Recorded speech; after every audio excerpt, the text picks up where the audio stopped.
সময়কালে যখন কোনো মানুষ বিপদে পড়ে তার কাছে যেতেন, তিনি তাদের সবুর করার পরামর্শ দিতেন এবং নামাজ পড়তে বলতেন, এবং তিনি প্রায় সময় মানুষদেরকে ইসলামের দাওয়াত দিতেন, ইসলামের নানান বিষয় নিয়ে আলাপ আলোচনা করতেন। একদিন তিনি একটি গাছের ছায়ায় বসে তার ভক্তদের সাথে গুরুত্বপূর্ণ কথায় ব্যস্ত ছিলেন। এমন সময় সেখান দিয়ে এক অমুসলিম দুধওয়ালি নারী মাথায় কলসি নিয়ে চিন্তিত অবস্থায় যাচ্ছিলেন। হযরত শেখ ফরিদুদ্দিন ছিলেন আল্লাহর ওলি, তাই তিনি মহিলাটিকে দেখেই বুঝে গেলেন যে মহিলাটি দুশ্চিন্তাগ্রস্ত।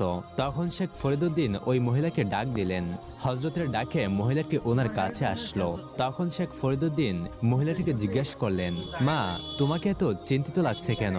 কি হয়েছে তোমার? তখন মহিলাটি তার বিষয়ে আল্লাহর অলিকে সবকিছু খুলে বললেন। মহিলাটি বললেন, হুজুর, আগে আমরা অনেক ধনী ছিলাম, আমাদের অনেক গৃহপালিত পশু ছিল, কিন্তু আমার স্বামীর মৃত্যুর পর একের পর এক সবগুলো পশু মারা যায়। এখন আমার কাছে